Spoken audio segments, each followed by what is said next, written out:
My name is Mirko Eberlein. I'm senior developer at the WebGate Consulting AG. And today I speak about Lambda performance. And first I will declare what is this Lambda.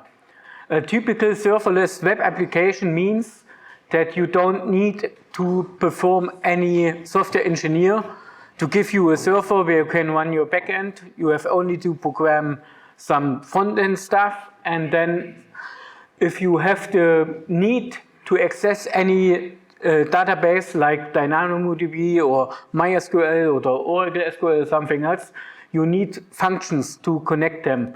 This means all your static web stuff like an Angular application or Vue.js application is standing on the S3 store, and you can use some Cognito AD from AWS, but you don't need that. And then behind API gateway, there are your Lambda services, and they make it possible that you can connect to your databases or some other background stuff. Okay, what is this Lambda? You can run your own code in this Lambda. You write code, put it in. This is the pattern for web services. This means every Lambda service is very, very small. You have many, many small services, and they're working for you in the background. Very good encapsulation for your code in the background, and so you can run all without your own server. This is the next important thing. You pay only if your Lambda service is in use. That means you can declare many, many, many Lambda services. You pay only for the use. And if you have some million users, then sure you can pay them because you have the traffic for it. And the last, you can do different use cases. Today on the web theory, I speak about the web thing. I say you can store some stuff, give some stuff, or else, but you can also do streaming, do background jobs, do storing, copying data in the background, all behind the wall in AWS. What languages you can use in Lambda? You can use C#, you can use Java, you can use Python too, you can use Node.js, Go programming language, PHP. No, PHP is not standard there. But at the moment, you can create your custom runtime on PHP, but don't ask me that. I never have tried, and I have no issue to do that, and no attention. Okay. What are the costs from this Lambda? I say you pay only for the runtime. If you really use that Lambda service, you have costs. That's real. You must know only two things about it. The first thing is time is money, and the second thing is memory is money. Those are the two things who have an influence to your costs from the Lambda services. This picture I do last week. You see, if you're using 128 megabyte memory, you have 3 TS per month, 3,200,000.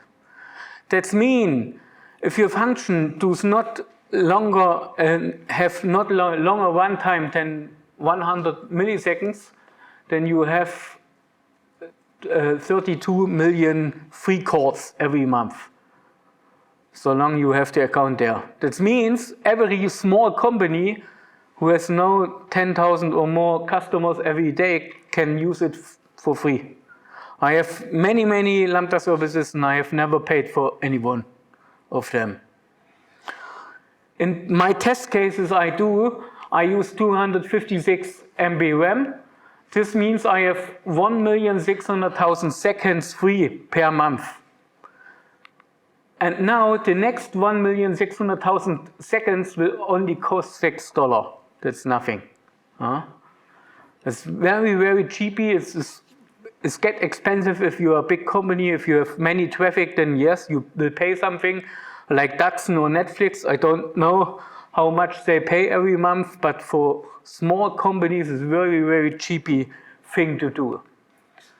How I test it, I use different languages, all say standard, the same memory, same region. AWS is have many local centers all over the world, and I make my tests on the same region at the same time. And you know Fibonacci, I think. This is a mathematical function, and this was my first test. I write the Fibonacci function in all test languages.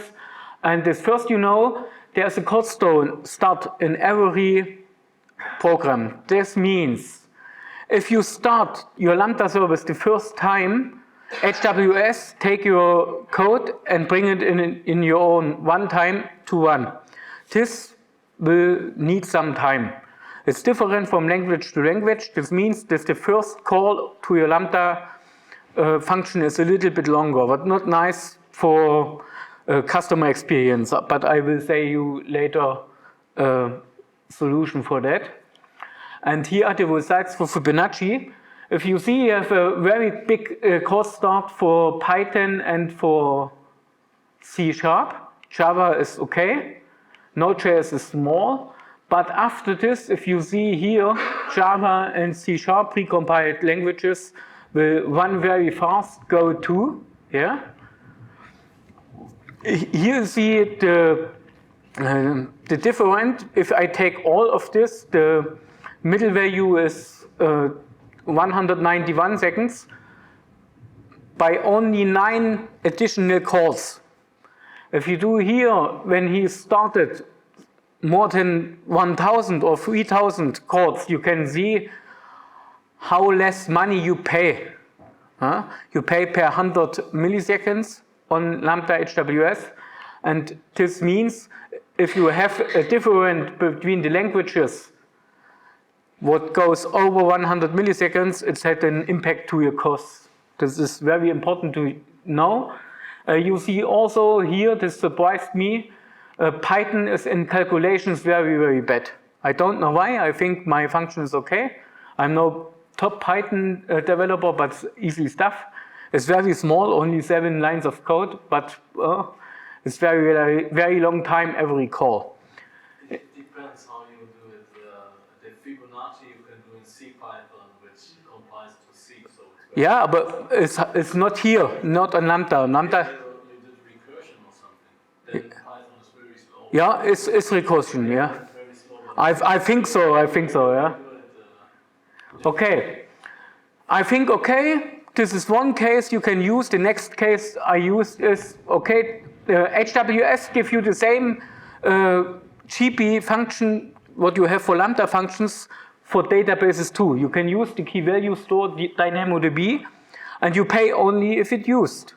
You have nothing to pay for some storage memory. I think per gigabyte per month you pay 0.0007 cent, nothing. And I have tested how long it needs to put an item into this database. In this call, I was very, very surprised because Java has precompiled function as loose. I'm Java developer. In main, all our backends are written in Java, not all, but I think 70% are written in Java, and they lose absolutely. Next time, if I write any storage function to DynamoDB, I will never use Java again. It's too lazy. Yeah? The call start is very, very high, but after this, you see here, call 3, call 4, call 5, you see C is very good, Go is very good, also in the call start, Node.js also very good, Python is so, yeah, in the middle. Okay. What say this test for you to use? Keep your application alive. It's a method. I have last week heard speak on the serverless days in Zurich, and there they say now it's possible that if you one time call your Lambda function, it will be over 20 hours on the runtime in AWS. But in the average, they say you can be sure that it will be there 40 minutes. In the runtime, after then, they go out of them, and in the next call, you have a call started again. You can keep it live to better user experience. If the user comes and have only one time of 1 millisecond, is very, very good for the user. All 20 minutes, make a ping to a Lambda function costs you 2,226 seconds per year. That's nothing. If you have this in 1 month, it will 1 cent per year. It's absolutely nothing. You can all 20 minutes give your Lambda function a simple ping, ping, and say run all the time. In the runtime, you have no cost, and the additional performance that there's no cold start. This is only the start in this team. If you're a very, very big company and using Lambda services, you have to know if many people concurrent come to your Lambda service. You have a big formula, you can win 1 million, and everyone goes to your website and fill out the formula and push the send button all the same time. Then you can only have 1,000 concurrent Lambda functions. If you're a big customer, you can put it up to 3,000 concurrent Lambda functions. Then say AWS, here stop. This problem has, for example, Datsun and Netflix, and they have different Lambda services. They all do the same and make a load balancing in front of it.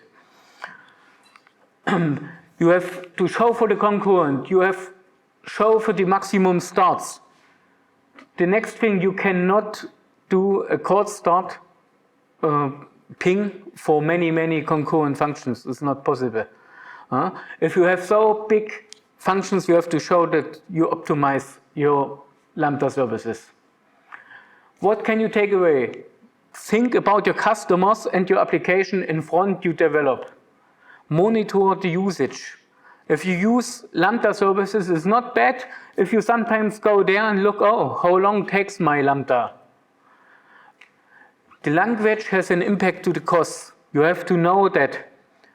Here in a small company, you will never reach the free tier, all fine. If you have on a big company with many requests every day, then have you show, can I improve my Lambda function by using another language? And absolutely, I'm not discussed about what language. Do test what is the best for your customer and for your application. You see 2 cases.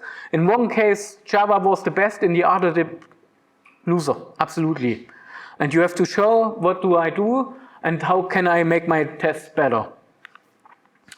Try it out. It's absolutely simple. The first tutorial on AWS is building a website with unicorns. It's absolutely, you build a small website on serverless with unicorns, it will cost nothing. The first year you have some free tiers for a server, about 3 or 4 months server time too. I thank you, and now I will show you that I read really the code. I have some minutes? Yeah, okay.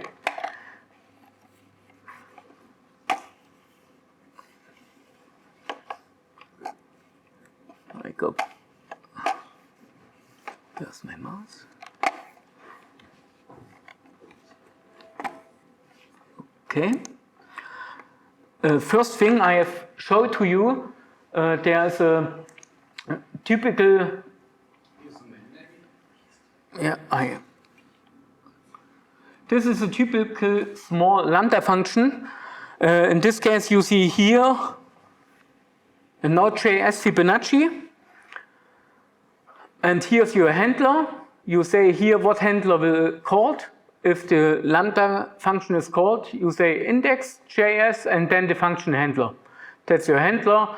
You do your stuff, and here I have a recursive function written what calculates the Fibonacci code. That's all. If you don't believe me that, you can look here.